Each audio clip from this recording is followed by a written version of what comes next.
commissions? Specifically one with a huge more attack, perhaps? Paimon's just being enthusiastic. We're old friends now, she gets it.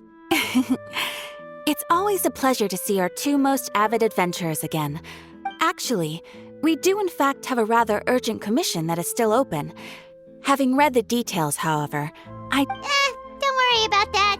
We were just kidding. So what's the situation? To put it simply, the requester is looking for a temporary replacement actress for their musical. The original cast member ran into some issues, but the troupe has also been experiencing some financial difficulties. So unfortunately, they cannot afford to pay the replacement actress. That does sound like a tricky situation. So basically, they're looking for a volunteer? That's right. Our adventurers reached out to many actresses, but none of them were willing to take the job. There are only a few days left until the performance. If they can't find someone in time, they'll probably have to postpone the show. Got it. Oh, this one's a doozy. What do you think, Traveler? Any ideas? Even if we took the commission, neither of us have any experience starring in musicals. If you're interested in helping, why not start by having a chat? Maybe you can't fill the role yourselves, but you might be able to help him figure out another solution. Oh, it's that guy, huh? No wonder, he looks like he just ate a sour lemon. Paimon approved. Hello there, are you the guy looking for a new actress? Wait, I know you two! Are you really willing to act? Wow, sounds like we're pretty famous and but to answer your question, neither of us have any experience in musicals. But we heard that you're in a bit of a bind, so we figured we could at least try to help you. I see. It's okay. I knew that asking for a volunteer was a long shot. If we can't find someone to step in, we'll have no choice but to cancel the show. It would be such a shame. That's the thing. We're not some high-profile theater troupe, just a group of amateur enthusiasts. All our sets and props are very crude. We're grateful enough just to get an audience, never mind ticket fees. If we had a way to make this profitable, things might have turned out differently. Disband? You're splitting up the troupe? Oh, I guess the lady at the Adventurers Guild didn't tell you? Yeah, this is supposed to be our final show together as a troupe. One last show. And after that, we go our separate ways. So we were really hoping to end on a high note. Nobody wants things to just fizzle out. Not after all the time and effort we've invested into it. Yeah, the leading lady, in fact. She's been dealing with a chronic illness ever since childhood, and unfortunately, it flared up again recently. The show just won't be the same without her. But for everyone else's sake, I still hope we can find a way to hold the performance on schedule. Got it. We have a clearer picture now. What if we sponsored the show? Traveler, how much more are you carrying? Please, there's no need to go that far. I wouldn't feel right asking such a huge favor, and I can't promise that we'd ever be able to pay you back. Good point. If the actress just goes through the motions for the more, that's not exactly rescuing the show. We should find someone who will put on the best performance possible. Oh, wait! What about... you and... That's how you know we're the best of partners. Anyway, she should have all the free time in the world right now. She's really good at performing, and she was once super popular with the crowd. Performing in a musical should be a piece of cake for her. Who are you thinking of? Sounds like someone famous. Her? You're... Nope. Paimon doesn't actually know if she's performed on stage before, but Paimon's pretty confident that she'd be really good at... You're not wrong there. She has actually performed in a number of big-name shows before. They were one of the reasons she was so popular. But even if she's no longer the Hydro Archon, it's not like she's suddenly a commoner. She's still an idol to many people in Fontaine, including myself. I just think Lady Farina might feel a bit out of place in an amateur troupe like ours. Well, yes, but... Fair enough. I mean, if she was actually willing to, then of course I'd be honored to have Lady Farina star in our show. I'm sure everyone in our troupe has probably dreamt. Of course, it all depends on whether she's interested. she might consider this opportunity beneath her. No point in stressing about that.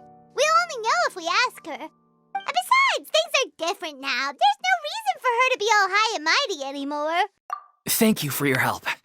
I guess I'll just stay here and wait for the good news. Wait, where does Farina actually live nowadays? She used to live in luxury at the Palais Mermonia, but she's As it happens, I have her current address here. I can provide it to you. Woo! When did you get here? I came over when things were starting to... It is my duty to support commissioners in any way I can. Thank you, ma'am. Thank you so much. Well, now that we've got the address, we'll go find...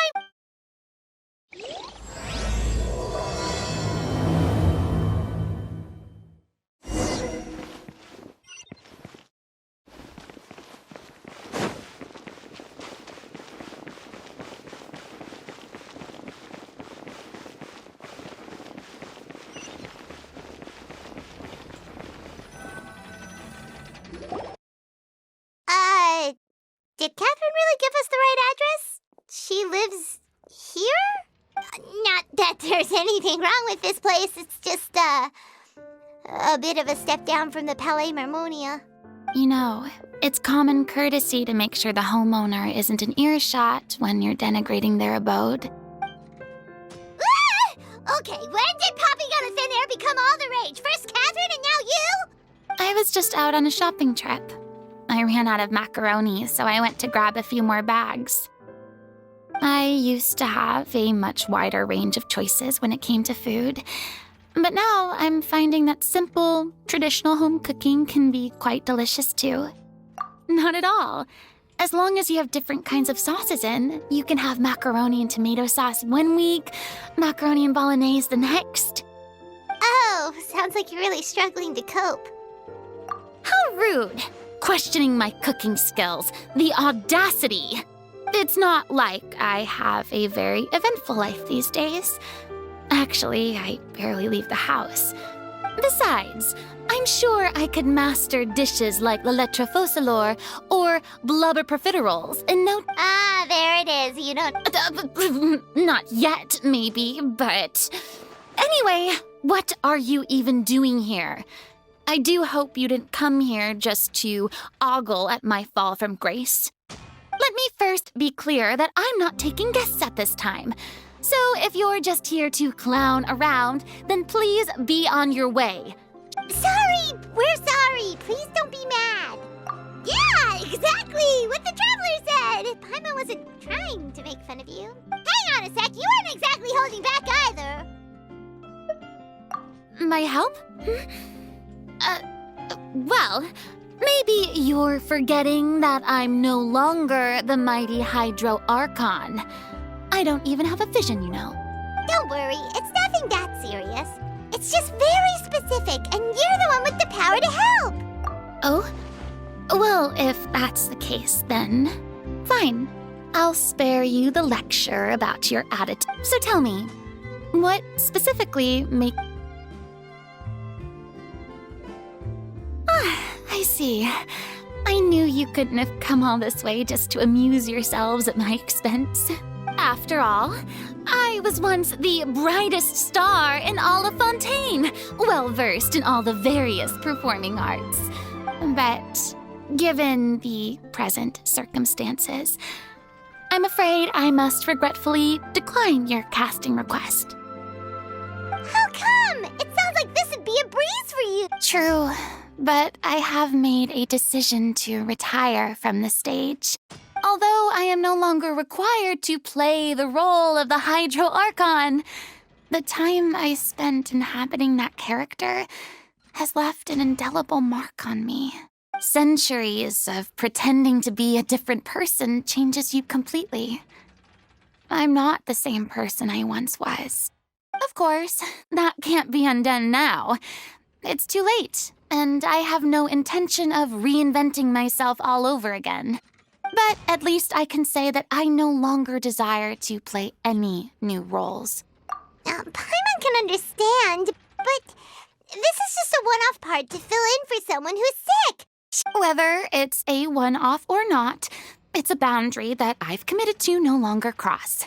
if I make an exception to the rule now, I'm just leaving a back door for myself, which would be the same as not having a boundary in the first place. So I'm not going to perform, and that is that. Okay, guess there's no convincing you. Well, is there anything else we can do to help out the troupe? Do you know any other actors who might be interested in the role? Nope. Short and to the point, okay. I've never been great at maintaining relationships. Besides, anyone I've ever worked with probably couldn't wait to get rid of me. Since I'm just an ordinary person now, they'll probably just laugh in my face if I go asking them for help. True, but I mean, could you even blame them? I show up out of the blue, begging and groveling for their help with a show they won't even get paid for? Oh, no way. I'm dying from embarrassment just thinking about it. Nope, not happening. Well, is there anything else we can do? This performance really means a lot to the guy we're working for. Have I not made myself clear? You're barking up the wrong tree. I don't want this job, nor do I know of anyone else who would. Sorry. I didn't mean for that to sound so harsh. I wish I could help, really. But if I thought I had the answer to this problem, I would have... It's all right, Farina. Paimon just wanted to make sure we tried everything. Oh, everyone in the troupe will be so disappointed. Yeah, I guess that's all we can do now. All right, then. We'll see you around, Farina. Toodaloo to you, too.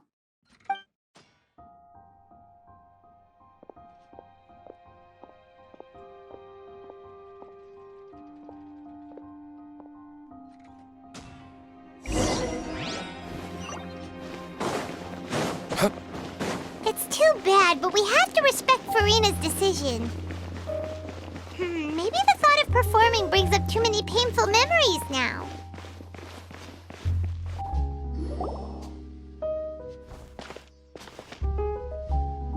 Huh? What's going on? Are they arguing? That's besides the point. I'll ask you again. Why did you start looking for a replacement without my consent? When did I tell you I'm going to take a step back? You didn't need to say it. We've known each other for how long now? We know the signs. But you never tell us about your illness, even when it's clearly flaring up. And that gives you the right to make a decision on my behalf? Shortly after you left, the troupe's lead actress came to the Adventurers Guild. She believes that she's healthy enough to perform. Excuse me, but can you both take a moment to discuss something else for now? The adventurer assigned to your commission has returned. Sorry, I was just dealing with a little misunderstanding. So, how did your conversation with Farina go? Sadly, it's a no from her. We tried to persuade her, but she wasn't having it. I see. Well, circumstances have changed a little, so maybe that's not such bad news after all.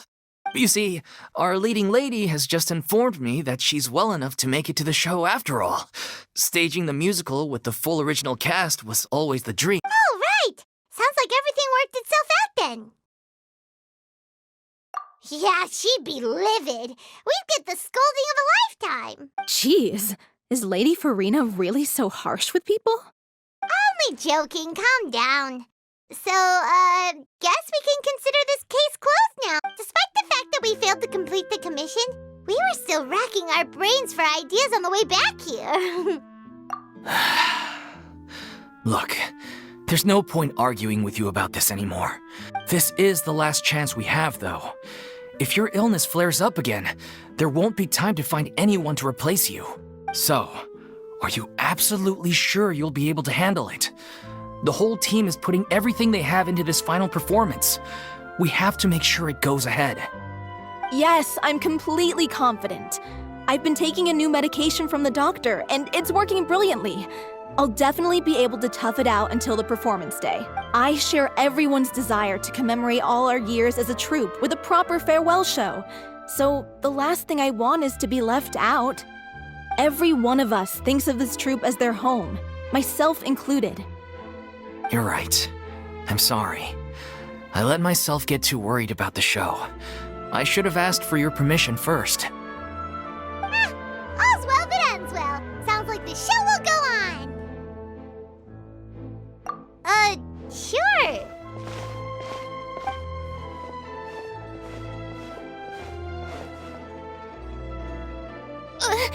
Hey, how did you... I was just passing by because I realized I forgot a couple of items on my shopping list. All right, I'm coming. No need to drag me.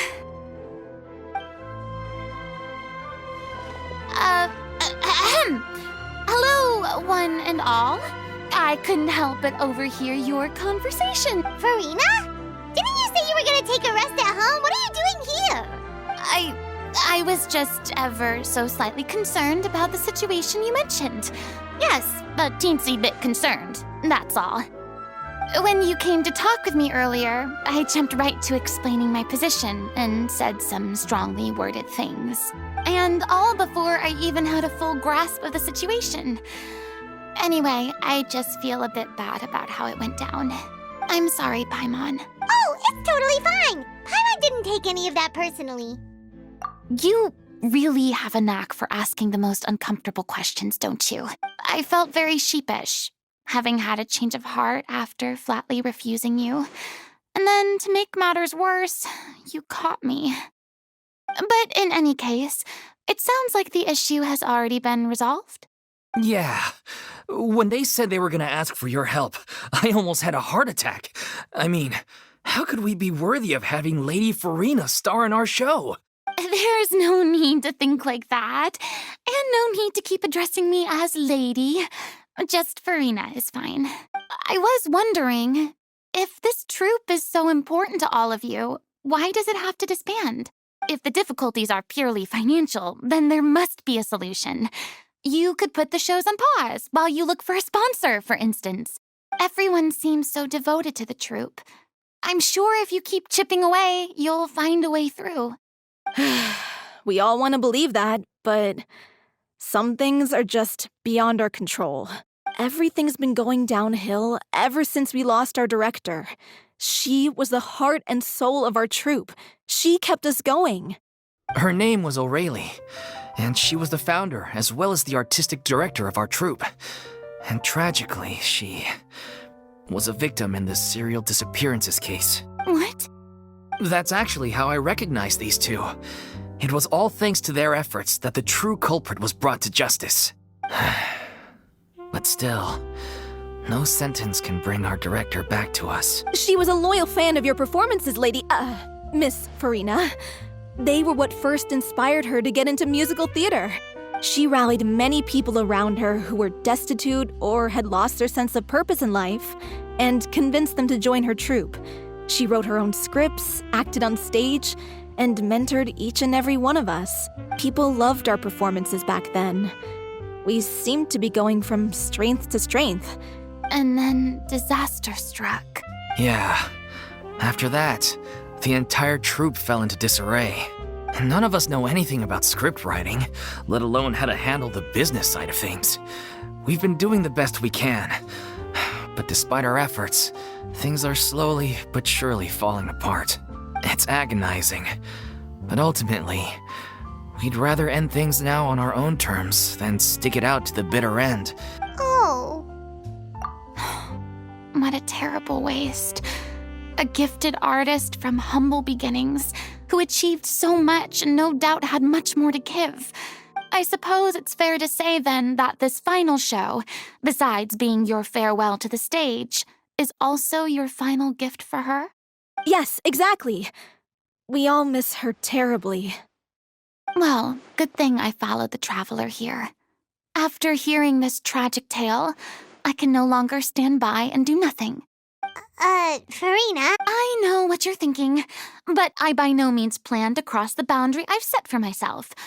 Besides, they're no longer looking for a replacement anyway. I can, however, provide some artistic guidance from the vantage point of a highly experienced audience member.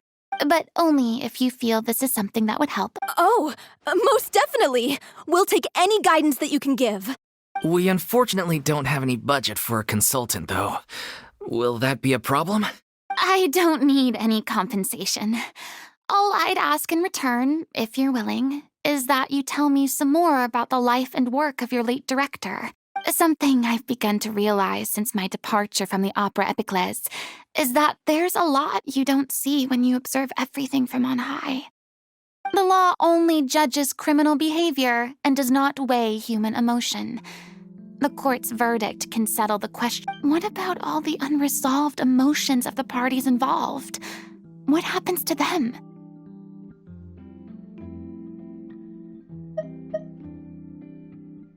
An interesting answer. But if you ask me, I think all emotion shall ultimately return home to the heart and slowly settle with the passage of time. Take, par exemple, how this troupe pines for their late director. Things such as this I have never witnessed before. Still a fan of your old dramatic monologues then, huh? You just want to get back in on the action, don't you? No. This is a completely different situation. Pearls before swine. The name's not Swine, it's Paimon! Would you be willing to join me? Come on, take a break from adventuring to listen to a story. Thank you all so much. Our director was a huge fan of Miss Farina's performances, as of course we all are. All right, follow me. We'll go to our usual practice space. Please excuse the size. It's a little on the smaller side.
Lady Farina? What's Lady Farina doing here? Hello all. Allow me to explain. As of today, Miss Farina will be supporting our production of The Little Oceanid in the role of artistic consultant. These two over here are the ones that made it possible. They kindly reached out to Miss Farina on our behalf. You bet! That was the trial of the century! You helped bring our director's murderer to justice. We can't thank you enough. Oh, please don't mention it. We're just here to join in on the fun. So, you were saying Yeah, that's the name of our final show. It's an unfinished script left behind by our director. One of our greatest regrets is that she never got to complete it. So, if we can bring it to the stage and make it a successful show... Wait, but if it's not finished, then... Yeah, we've been battling issues on every front trying to realize this dream. Anyway, let me give you a quick summary of what the story's all about. The protagonist of the story is a young Oceanid who transforms herself into human form, despite the protests of her family. She longed to live just like any other human. And sure enough, she found friendship. But one day, her true identity was exposed, and her world came crashing down around her. So far, so good. A classic tale. What happened after that? That's one of the issues we've been trying to deal with. Unfortunately, this was as far as the director got with her script. We need a proper ending so we can bring this musical to the stage. But people have different opinions on which direction to take it in. We still haven't decided between a happy ending or a true-to-life tragedy. By true to life, you mean the director's sudden disappearance?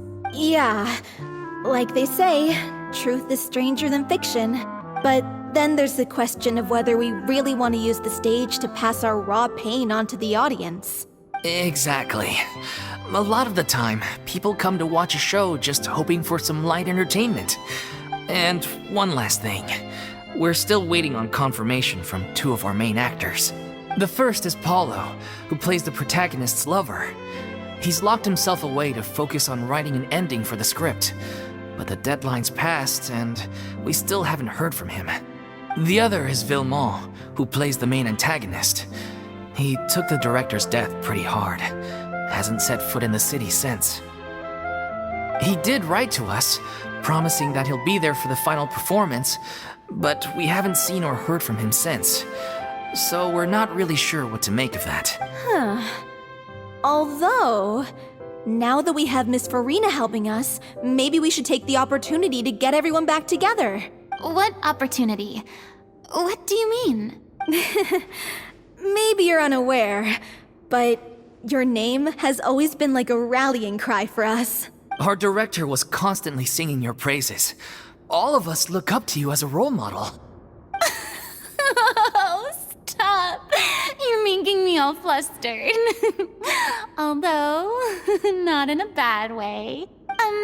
I suspect the reason they're dragging their feet is that they have their doubts about whether the show will really go ahead, considering all the issues you've been facing.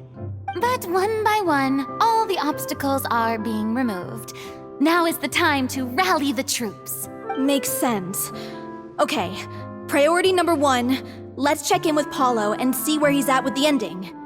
He went back to Poisson a few days ago, said that staying in a friend's home might help him to relax and escape the feeling of isolation. I thought the last thing his friend would want right now would be to take visitors, given that Poisson was flooded not too long ago. But I guess it's the opposite. Yeah, maybe he could use some company. Poisson. Nothing. I suppose my presence will be indispensable if we are to restore his faith in the show. So allons-y. To Poisson!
If I remember correctly, this is where he's staying.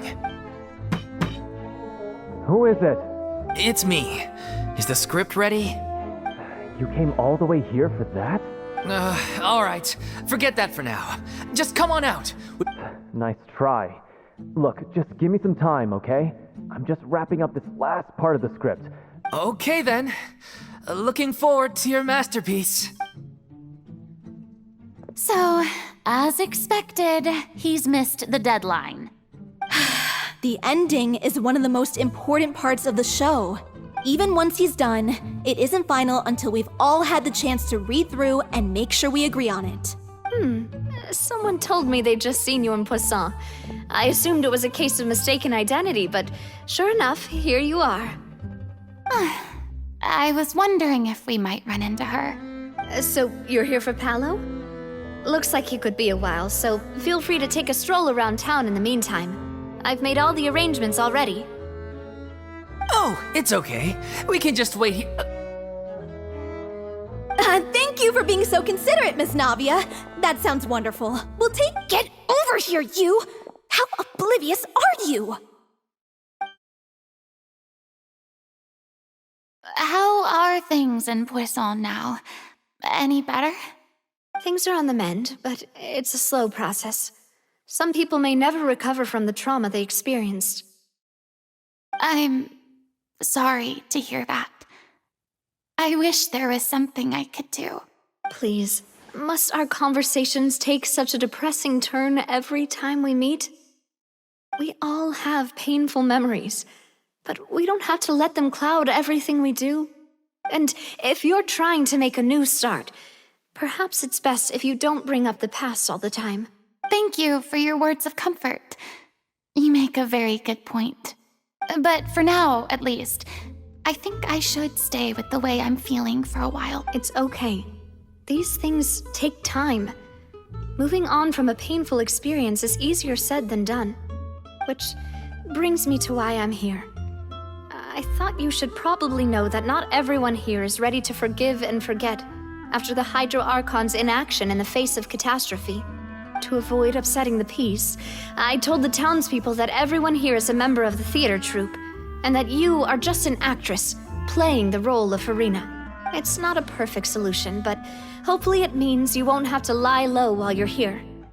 That's so thoughtful of you, Navia. Well, what do you expect? I am the courageous and considerate president of Spina di Rosula after... Anyway, that was all. Look after her now. Off we go then. Let's take a look up there. I don't have any friends that I can be frank and honest with, so maybe she's right.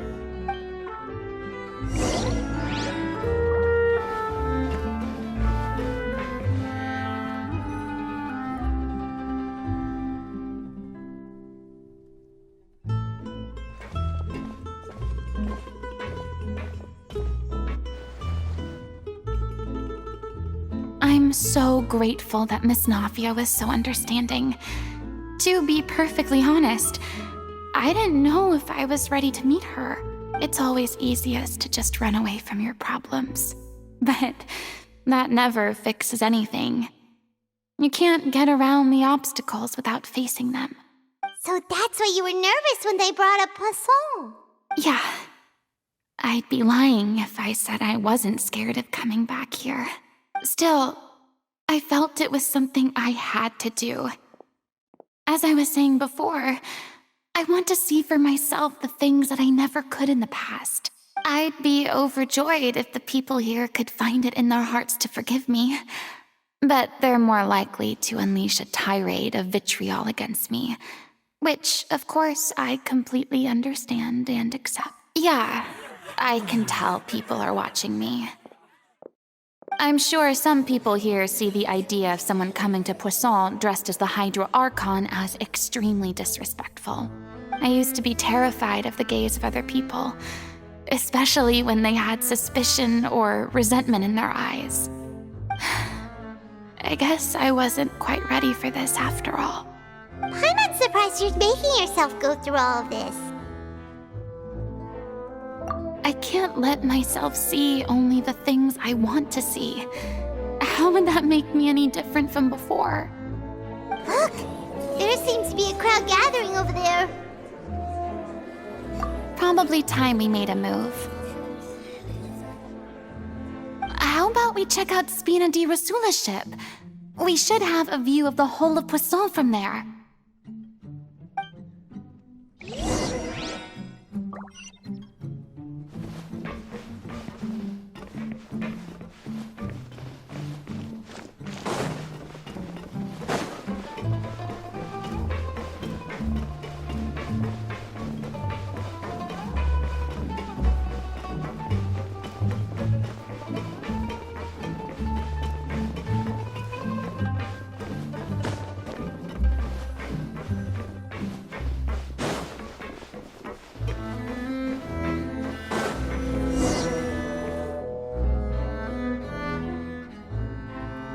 I'm sorry.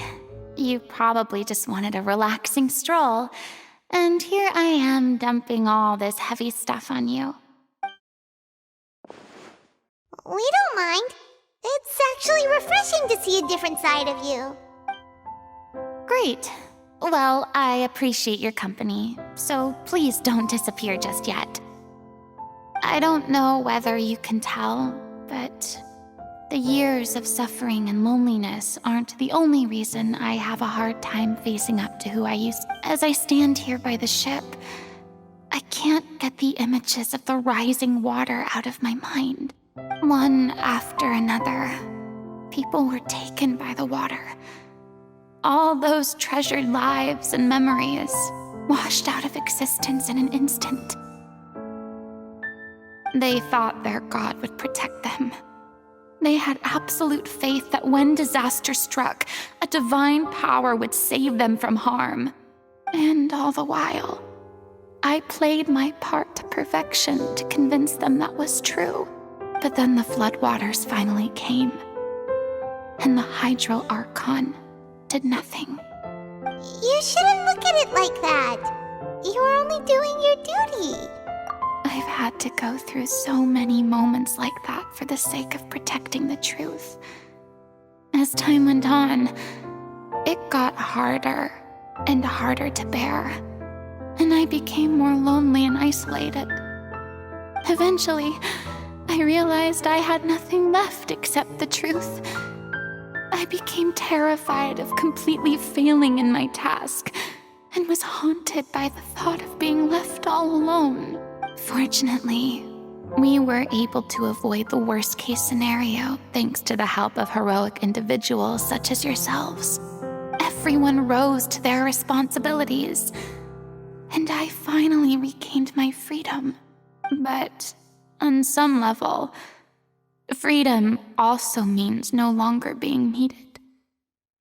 I have no further use to people. Paimon would have never imagined you'd see it that way. A reward? I guess so.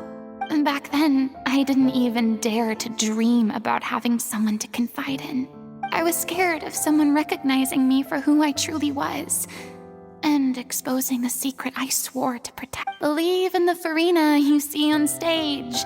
She is the one you can trust. I had to keep all my feelings, all my curiosity about life to myself. No one could be allowed to know. That's what I really meant when I said I'm no good at maintaining relationships. So that's where you were coming from. Paimon totally thought you were just a bit of a diva at heart. Could you please get off my case? I don't know what's gotten into you today. I'm making an effort here. You could at least try to do the same. I do. I once had nothing but the truth, and now I'm finally free to live my own life again.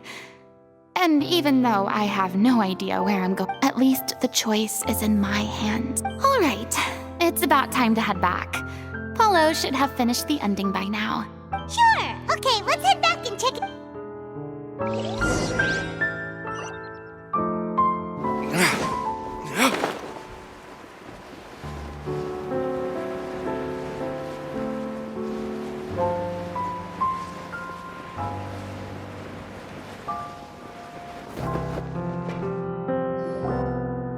Didn't you say you needed to watch what you eat?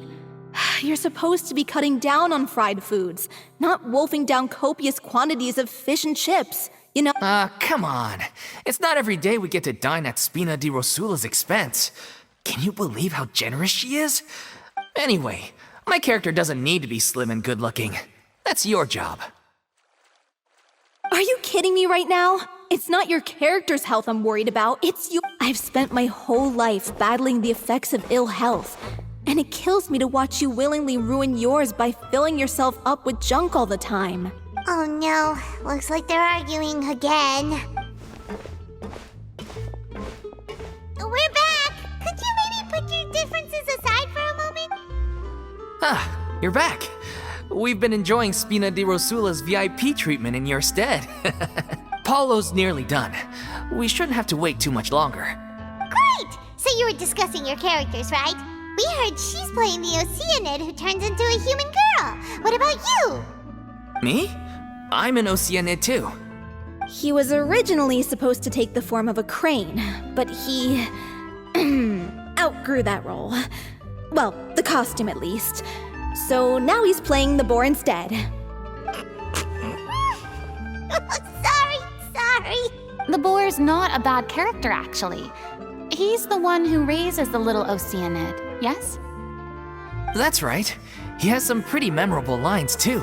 Like when he imparts some solemn words of wisdom to the little... If you become human, you can reveal your secret to no one. You will face suffering and loneliness. Is this truly what you want? Wait, that sounds kind of familiar. It's the most important line in the whole script. I think it's a symbolic statement about our director's life and legacy. She kept quiet about all the trials and tribulations she faced in running our troupe, allowing us to devote ourselves fully to performing. It was only after she was gone that we realized how tough her job really was. You mentioned earlier that the troupe is like your home. Yeah. I was born with an incurable illness, and once my family found out it couldn't be treated, they decided they didn't want me anymore. I spent some years taking whatever work I could find and trying to manage my illness with various medicines. But whenever I had a bad flare-up, I'd be lying in an alleyway for days at a time. It was like that until the director found me one day. She told me I had a great voice and asked if I was interested in studying singing from her. She took me under her wing, taught me to both sing and act, helped me find Mora for my meds, took care of me when my... She sounds like a really incredible person. She really was. She gave everything she had to her troupe and the people in it. All of us were so proud to call her our director. I was a lost child too when she found me. As the child of a murderer, my parents weren't around when I was little, so I got sent to an orphanage. The other kids were always picking fights with me. They'd say things like, "Come on, you must be pretty tough if you're the son of a murderer." It was just to taunt me, though. I was an easy target, and they knew. One day, I got beaten up so bad that I just couldn't take it anymore, so I ran away. I lost all faith in humanity by that point. Let me guess. Fortunately, the next person you ran into was the director. Yeah. For the first time in my life, I was somewhere I felt safe. And I promised myself I'd stay here until the day the group parted ways. The day you hoped would never come. Oh, you're finally done? Get your butt over here. There's someone I need to introduce you to. This is our new artistic consultant, Miss Farina. Farina? The Farina? Oh my god, how did you manage to wrangle that? Please, the honor is all mine. I was profoundly moved to hear about your troupe and your wonderful director. Same here. Even so, this is just... Oh wow, I'm sorry. I'll try to calm down. Now, yes, the script, of course. Let me give you a rundown of how the story unfolds in my version of the script. I'm sure you're already familiar with the beginning of the story. A little Oceanid decides she wants to become a human. She finds love and friendship in the bustling city. But then, disaster strikes. The people start to notice that all the fresh water in the surrounding area is slowly disappearing. The soil is becoming arid, plants and flowers are withering, and the people begin to panic. The little Oceanid, Cleo, and her lover decide to do something about it and investigate the truth of the matter together. In the end, they discover that all the waste and pollution created by humans over the years has caused the fresh water to flee the land, as if driven by a consciousness of its own. Consciousness? You mean the water is sentient? Water as a conscious entity. There's actually quite a few stories that explore this theme. Since the little Oceanid is a water spirit, she immediately understands how the water is feeling. She then tells her lover about her true identity, as well as the truth behind the crisis. Her lover accepts her for who she is, and works with her to find a way to bring the water back. However, unbeknownst to them, there were some people eavesdropping when she revealed her secret. The little Oceanid is accused of being directly responsible for driving the water away, and faces the greatest dilemma of her life. And then? In the end, she makes the brave decision to sacrifice herself to save her lover, and the rest of humanity. Huh? But didn't they all treat Cleo like a villain? Why would she want to save them after that? Well, she mainly wanted to save her lover, plus everyone who'd stood up for her. Through her love for her human partner, she was able to find an even greater love, one that extended to all of humanity. Surely the biggest strength of Cleo's character. There's actually something else that bothered. You know the protagonist is supposed to represent the director, right? And she never had the chance to become a hero in our world. If we're serious about dedicating this show to her memory, we should make the ending as true to life as possible. What about if the little Oceanid is hounded to death by people who hate her, her lover makes sure her secret never gets out, and humanity continues down the path to extinction? That sounds like too cruel of an ending to me, and perhaps a little irresponsible to present to the audience. That ending would be a perfect mirror to Director Aureli's death, both arbitrary and meaningless. On the day when she went missing, Director Aureli had instructed us all, somewhat out of the blue, to leave the court of Fontaine and wait for her outside the city. We waited and waited at the rendezvous point, but she never came. By the time we returned to the city, she disappeared without a trace. We looked for her. The Gardamex looked for her, but she was nowhere to be found. Increasingly, all the signs seemed to point to her being the latest victim in the serial disappearances case. The director was the kindest soul in the world, yet she was senselessly sacrificed for the sake of a so-called experiment by someone who had nothing to do with her at all. But doesn't the way she suddenly told you to leave the city suggest that maybe she had some sense of what was about to happen? I've been trying to follow up on that ever since, but all my efforts so far have turned up nothing. Villemont might know something, but he won't open up to me. Villemont? The one who's playing the role of the villain? Yeah. He's been overwhelmed by grief. I think the director's death hit him hardest of all. Grief? Guilt, more like. Also, I have a hard time imagining that anyone took because... Well, speaking of the play being true to life, I was deeply, madly in love with Aureli. What? You kept that one quiet. It's time to be upfront with you all. No more keeping secrets from each other. We'll never be able to agree on the ending if we can't be honest about how we feel. I did tell her how I felt once, but she turned me down pretty much straight away. She said that we were all like brothers and sisters to her, and she'd never considered us as potential romantic partners. Not that it came as a shock or anything. It was what I was expecting to hear. So I told her I'd always be there for the troupe, and I'd always be there for her. I said, maybe one day in the future, when everyone's settled into their own lives and on the up and up, and managing the troupe no longer required her constant attention, well, maybe then she could reconsider what she really wanted in her life. And now, that day will never come. So if I'm the one writing this ending, then I'm gonna make sure it does right by Aureli. I won't let anyone get in the way of that. In that case, you have to straighten things out with Villemont once and for all. We've all had our differences of opinion over the ending, but those two have never seen eye to eye on anything. Well, if that's where we're at, looks like it's time to go visit Villemont. Are you ready to face the truth? Honestly, I'm slightly terrified. But for the sake of our final performance... Funny you should ask, though. You really do get what I'm going through right now. I certainly do. Come on, everyone.